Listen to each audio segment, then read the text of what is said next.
കണ്ടില്ലേ എന്താ രുചി. പത്തിരിക്ക, പൊറോട്ടയ്ക്ക, ചപ്പാത്തിക്ക, നല്ല നെയ്ച്ചോറിൻ്റെ കൂടെ എല്ലാം കഴിക്കാൻ പറ്റിയ നല്ല കിടിലൻ ഒരു കറിയാണ് ഞാൻ ഇന്ന് നിങ്ങളുടെ മുന്നിൽ കൊണ്ടുവരുന്നത്. അപ്പം ഞാൻ ഇവിടെ ഉണ്ടായിരുന്ന അധീനയില്ല, ഇവിടെ ഞാൻ അധീനയല്ല വെച്ചിരുന്നത്. അധീന മഴ വന്നപ്പോൾ ഇപ്പോൾ ഈ എല്ലാ ദിവസവും വൈകിട്ട് മഴ കാരണം ഞാൻ അതെല്ലാം മാറ്റി ഞാൻ ആ സ്ഥാനത്ത് കൊണ്ടുപോയി ബോഗൺവില്ല വെച്ചിരിക്കുന്നതാണ്. ബോഗൺവില്ലക്കാണെങ്കിൽ നല്ല വെയിൽ വേണം എന്നാലും. അപ്പം ഇന്ന് എല്ലാവർക്കും സ്നേഹത്തോടെ ആമിനാസ് അടുക്കളയിലേക്ക് സ്വാഗതം. എല്ലാവരും സുഖമാണെന്നുള്ളൊരു വിശ്വാസം. ഇവിടെ ഞങ്ങളെല്ലാവരും സുഖമായിട്ടിരിക്കുകയാണ്. അപ്പോൾ ഇന്ന് ഞാൻ നിങ്ങളുടെ മുന്നിൽ കൊണ്ടുവന്നൊരു നല്ലൊരു കിടക്കാച്ചി ചിക്കൻ കറിയാണ് കേട്ടോ. ചിക്കൻ കറി എന്ന് പറയാൻ പറ്റില്ല, അത് ഒത്തിരി ഗ്രേവി ഇല്ല, അന്ന് ഗ്രേവി ഉണ്ട് എന്ന രീതിയിലാണ് ഞാൻ നിങ്ങളുടെ മുന്നിൽ കൊണ്ടുവരുന്നത്. അപ്പോൾ അത് ചപ്പാത്തിയുടെയും പത്തിരിയുടെ കൂടെയും നെയ്ച്ചോറിൻ്റെ കൂടെ എല്ലാത്തിനും കഴിക്കാൻ പറ്റിയ ഒരു സൂപ്പർ റെസിപ്പി ആയിട്ടാണ് വരുന്നത്. അപ്പോൾ നമുക്ക് നേരെ അങ്ങോട്ട് കിച്ചണിലോട്ട് പോയാലോ, വരും. ഞാനിവിടെ ഒരു 1/2 കിലോ ചിക്കൻ കഴുകി വൃത്തിയാക്കി കൊണ്ടുവന്ന് വെച്ചിട്ടുണ്ട്. കണ്ടില്ലേ, ഇതിലോട്ട് ഞാൻ ഒരു 1/4 ടീസ്പൂണോളം മഞ്ഞൾപ്പൊടി ഇട്ട് കൊടുക്കുന്നുണ്ട്. അതേപോലെ തന്നെ കാശ്മീരി മുളക് പൊടിയാണ്, ഇത് 1/2 ടീസ്പൂണോളം ഇട്ട് കൊടുക്കുന്നുണ്ട്. 1/2 ടീസ്പൂൺ വെച്ചിട്ട് 3/4 ടീസ്പൂൺ വരെ ആയാലും കുഴപ്പമൊന്നുമില്ല കേട്ടോ. പിന്നെ പാകത്തിനുള്ള ഉപ്പ്, ഇതെല്ലാം കൂടി ഇട്ടിട്ട് നല്ല പോലെ തിരുമ്മി പുരട്ടിയിട്ട് നല്ലപോലെ മസാല പിടിക്കട്ടെ. ഇത് ഞാനൊരു 10-20 മിനിറ്റ് നേരം റെസ്റ്റ് ചെയ്യാൻ വെക്കുന്നുണ്ട്. അപ്പം നമുക്കിവിടെ അടച്ചു വയ്ക്കാം.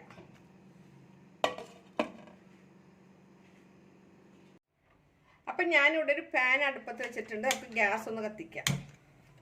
ഗ്യാസ് കത്തിച്ചിട്ടുണ്ട്. ഇതിലോട്ട് നമുക്ക് കുറച്ച് വെളിച്ചെണ്ണ അവിടെ ഒഴിച്ചു കൊടുക്കാം. വെളിച്ചെണ്ണ നല്ലപോലെ ഒന്ന് ചൂടായി വരട്ടെ. അപ്പം ഞാനിവിടെ ചിക്കൻ മസാല പറ്റി വെച്ചിട്ട് 15 മിനിറ്റോളം ആയിട്ടാ. അപ്പം നമുക്കിത് ഓരോന്നായിട്ട് അങ്ങോട്ട് എണ്ണയിലൊക്കെ ഇട്ട് കൊടുക്കാം.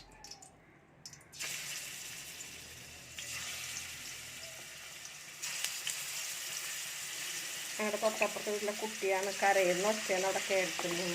കാക്കാനെ ഭയങ്കര പേടിയാണ് ആ കുട്ടിക്ക്. ഇപ്പോൾ ഇവിടെ നിന്നൊരു എന്താണ് കരയുടേന്ന് ചോദിച്ചാൽ അപ്പോൾ മിണ്ടാണ്ടിരിക്കും. അപ്പോൾ കാക്കാട് പറഞ്ഞപ്പോൾ വേണ്ട കരഞ്ഞോട്ടെ, കുട്ടികളിടക്ക് കരയണമെന്ന്. അപ്പോൾ ഇതെല്ലാം ഞാൻ ഇട്ട് കൊടുത്തിട്ടുണ്ട്. ചിക്കനെല്ലാം ഞാനിതിലോട്ട് ഇട്ട് കൊടുക്കുന്നുണ്ട് കേട്ടോ. അപ്പോൾ ഇത് നമുക്ക് ഒത്തിരി മൊരിയണ്ട, എന്നാലും ഒരു വിധം മൊരിയാൻ വേണം. അപ്പോൾ അതെങ്ങനെയാണെന്നുള്ളത് ഞാൻ കാണിച്ചു തരാം. അപ്പോൾ നമുക്കിതൊന്ന് മറിച്ചിടാം. ഇതെല്ലാം ഞാനൊന്ന് ഇതുപോലെ അങ്ങോട്ട് മറിച്ചിട്ട് കൊടുക്കണം. ഒത്തിരി മൊരിയേം വേണ്ട, എന്നാലും നമ്മൾ അറിയാലോ ആ ഫ്രൈ ആക്കിയിട്ടാണ് ഞാനിത് എടുക്കുന്നത് കേട്ടോ. എന്നിട്ട് ഇത് മൊരിയേം വേണം കേട്ടോ. അപ്പം ഇതെല്ലാം ഞാനിതൊന്ന് മറിച്ച് കൊണ്ടുവരട്ടെ.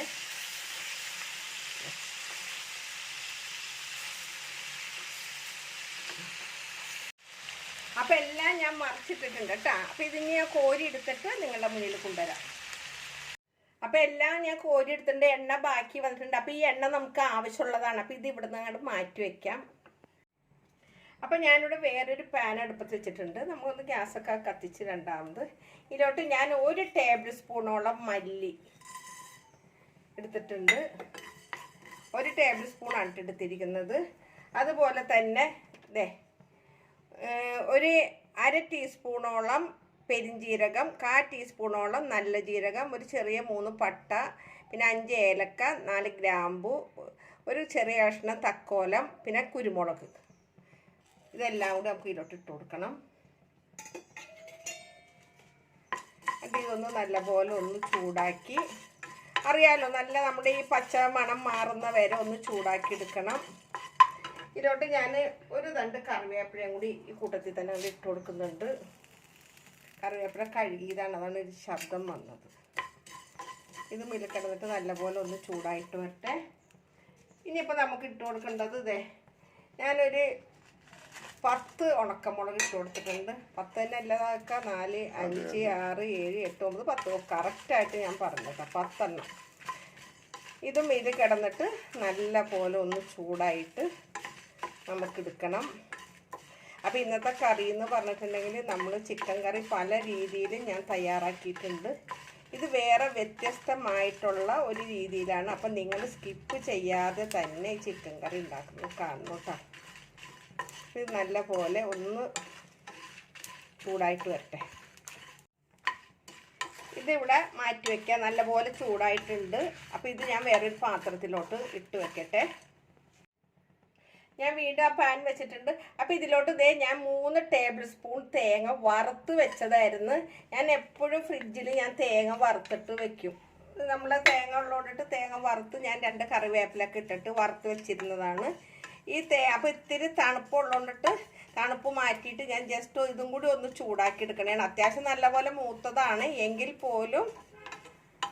അപ്പോൾ നമുക്ക് പെട്ടെന്ന് ഈ കറിയൊക്കെ കടലക്കറി അങ്ങനെയുള്ള കറിയൊക്കെ വെക്കുമ്പോൾ നമ്മൾ ആ നേരം കൊണ്ട് വറുത്തെടുക്കൂല. ഞാൻ ഇതൊക്കെ ഇങ്ങനെ തേങ്ങയൊക്കെ ഉണ്ടെങ്കിൽ ഞാനൊരു 3-4 തേങ്ങ വറുത്ത് ഇങ്ങനെ ഫ്രിഡ്ജിൽ വെക്കും ഞാൻ. അപ്പോൾ പെട്ടെന്ന് എടുക്കാമല്ലോ. അപ്പോൾ ഇതും നല്ലപോലെ ചൂടായിട്ടുണ്ട്. കണ്ടില്ല, നല്ല മുരിഞ്ഞ് വന്നിട്ടുണ്ട്. അപ്പോൾ ഇത് ഇതും അവിടെ മാറ്റി വയ്ക്കാം. അപ്പോൾ ഞാനിതൊക്കെ ഒന്ന് ആ മസാലയൊക്കെ ഞാൻ നല്ലപോലെ ഒന്ന് പൊടിച്ച് അതുപോലെ ഇതൊന്ന് ഞാൻ അരച്ചിട്ടൊക്കെ വരും ഇതിൻ്റെ ഇടയ്ക്ക്.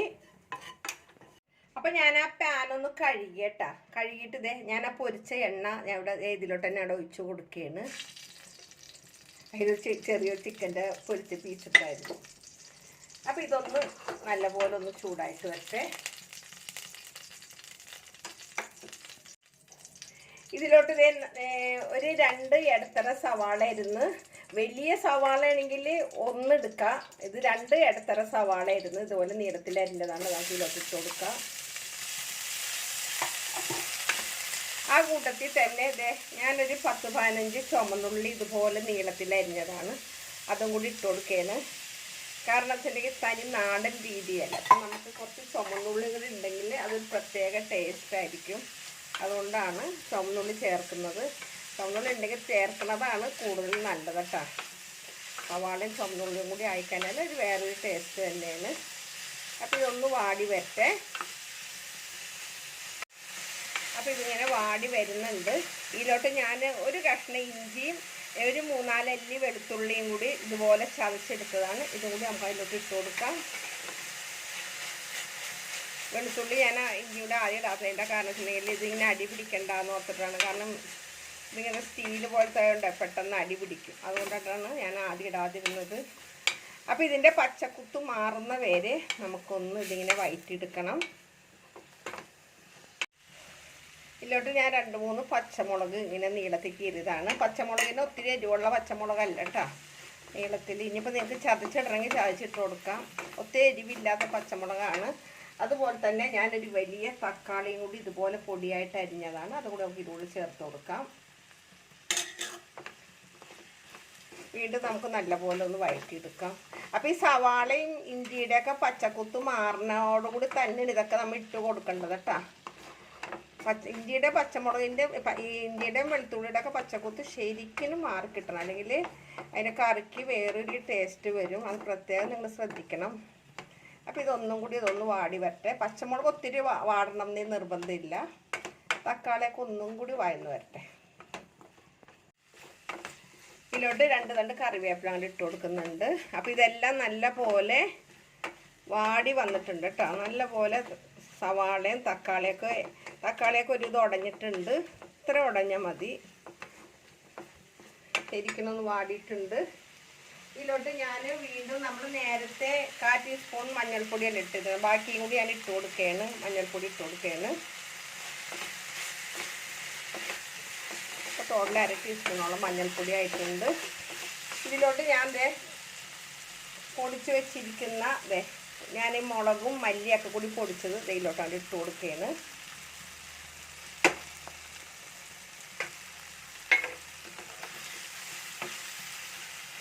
നല്ലപോലെ അത് കൂട്ടി ഇളക്കിയിട്ട്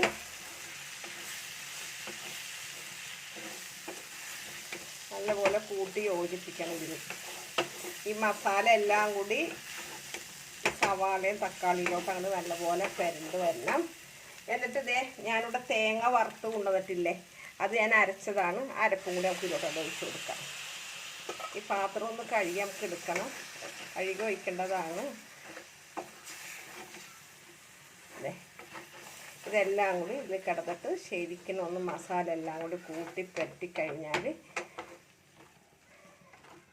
ഇതിലോട്ട് ഞാൻ വറുത്ത് വെച്ചിരിക്കുന്ന ഈ ചിക്കൻ അതിലോട്ട് ഇട്ട് കൊടുക്കുകയാണ്. എന്നിട്ട് ഞാൻ ഇതിലേക്ക് ഇത്തിരി ചൂടുവെള്ളം എടുത്തുകൊണ്ട് വരട്ടെ. ഈ പാത്രത്തിൽ നമ്മൾ ഈ അരപ്പ് എടുത്ത പാത്രത്തിൽ ചൂടുവെള്ളം എടുത്തുകൊണ്ട് വരട്ടെ. ഇതിലോട്ട് ഞാൻ ചൂടുവെള്ളം എടുത്തതാണ് കേട്ടോ. അരച്ച പാത്രത്തിൽ തന്നെ ഇതിലോട്ട് നമുക്ക് അത് ഒഴിച്ചു കൊടുക്കാം. എന്നിട്ട് ഇതൊന്ന് കൂട്ടി ഇളക്കിയിട്ട് ഉപ്പൊക്കെ നമ്മൾ ആ മസാല പുരട്ടിയപ്പോൾ ഉപ്പാണ്. ഉപ്പൊക്കെ എന്തോരം ഉണ്ടെന്നുള്ളത് നമുക്ക് നോക്കണം. അപ്പോൾ ഇതെല്ലാം ഒന്ന് കൂട്ടി ഇളക്കിയിട്ട് നല്ല ഇപ്പം തന്നെ നല്ല നമ്മുടെ ഈ വറുത്ത് മല്ലി മുളകൊക്കെ വറുത്ത് വെക്കുമ്പോൾ ഒരു വേറെ നമ്മുടെ മല്ലിപ്പൊടി ഇടുന്ന പോലത്തെ മണമല്ല. കറി തിളക്കുമ്പോൾ നല്ലൊരു മണം തന്നെയാണ് വരിക. ഞാനൊന്ന് ഉപ്പ് നോക്കിക്കോട്ടെ കേട്ടോ. ഉപ്പ് നല്ല കുറവുണ്ട്. കുറച്ച് ഉപ്പൊടി ഇട്ട് കൊടുക്കുന്നുണ്ട്. ഇനി നമുക്കിതൊന്ന് അടച്ച് വെക്കണം. എല്ലാം കൂടെ ഒന്നും കൂടി കൂട്ടി മിക്സ് ചെയ്തതിന് ശേഷം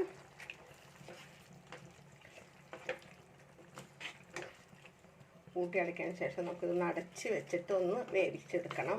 നമ്മൾ ഹാഫ് ഫ്രൈ ആയതാണ്, എന്നിരുന്നാലും നല്ലപോലെ ഒന്നും കൂടി ആവണം. അരപ്പൊക്കെ നമ്മുടെ മസാലയില ഈ ചിക്കനിലൊക്കെ ശരിക്കും ഒന്ന് പിടിക്കണ്ടേ. അപ്പോൾ നമുക്കിതൊന്ന് അടച്ച് വെക്കാം. അപ്പം നമ്മുടെ കറിയുടെ പരുവം എന്തായിരുന്നെന്ന് അറിയണ്ടേ. നല്ല മണം വരുന്നുണ്ട് കേട്ടോ. കറി കണ്ടില്ലേ, നല്ല ഇത് ചോറിന് മാത്രമല്ല കേട്ടോ, നല്ല പത്തിരി പൊരിച്ചതിൻ്റെ കൂടെയും പൊറോട്ടയുടെയും എന്താ പറയുക എല്ലാത്തിനും. നെയ്ച്ചോറൊക്കെ ആണെങ്കിൽ ഇതിങ്ങനെ അരികിൽ വെച്ചിട്ട് ഇതിങ്ങനെ കഴിക്കാൻ പറ്റിയൊരു നല്ലൊരു നാടൻ റെസിപ്പി തന്നെയാണ്. അപ്പം നമുക്കിതൊന്നും കൂടി ഒന്ന് അടച്ച് വെക്കണം. ഒന്നും കൂടി ഒന്ന് അടച്ചോട്ടെ. അപ്പോൾ നമ്മളുടെ ചിക്കൻ കറി ഇവിടെ അടിപൊളി ചിക്കൻ കറി ആയിട്ടുണ്ട് കേട്ടോ. കൂടുതലിനൊന്നും എനിക്ക് പറയാനില്ല. കണ്ടില്ലേ, എല്ലാം നല്ല കിടിലനായിട്ടുണ്ട്. പിന്നെ ഇതിൽ ഞാൻ മല്ലിയില അങ്ങനെ ഒന്നും തൂറുന്നില്ല, അതിൻ്റെ ആവശ്യമില്ല. കാരണം നമ്മൾ ഇതുപോലെ ഉണ്ടാക്കുമ്പോൾ ഇതിൽ മല്ലിയിലയുടെ ടേസ്റ്റ് ഒന്നും ഉണ്ടാവില്ല. അപ്പോൾ ഞാൻ ഇതിലേക്ക് നല്ല ഫ്രഷായിട്ട് ഒരു തണ്ട് കറിവേപ്പില കൂടെ അങ്ങോട്ട് ഇട്ടിട്ട് ഞാൻ ഇതിൻ്റെ ഗ്യാസ് അങ്ങോട്ട് ഓഫ് ചെയ്യാണ്. അപ്പോൾ തീർച്ചയായിട്ടും നിങ്ങൾ ഈ വീഡിയോ ഇഷ്ടപ്പെട്ട് കാണുന്നുള്ളൊരു വിശ്വാസമുണ്ട്. ഇതുപോലെ എല്ലാവരും ഒന്ന് ട്രൈ ചെയ്ത് നോക്കുക. അതേപോലെ ആദ്യമായിട്ടാണ് എൻ്റെ വീഡിയോ കാണുക, തീർച്ചയായിട്ടും നിങ്ങൾ ഒന്ന് സബ്സ്ക്രൈബ് ചെയ്യാനും തൊട്ട് കാണുന്ന ബെല്ലൈക്കൻ ഓളൊക്കെ ഒന്ന് പ്രസ് ചെയ്തേക്കണം. ഇഷ്ടപ്പെട്ടാലൊക്കെ ഒന്ന് ഷെയറും കൂടി ചെയ്തേക്കണം കേട്ടോ. അപ്പോൾ ഒരിക്കൽ കൂടെ നിങ്ങളോട് എല്ലാവരോടും നന്ദി പറഞ്ഞ് നിങ്ങളുടെ സ്വന്തം മാമിന താത്ത. Okay, bye, thank U.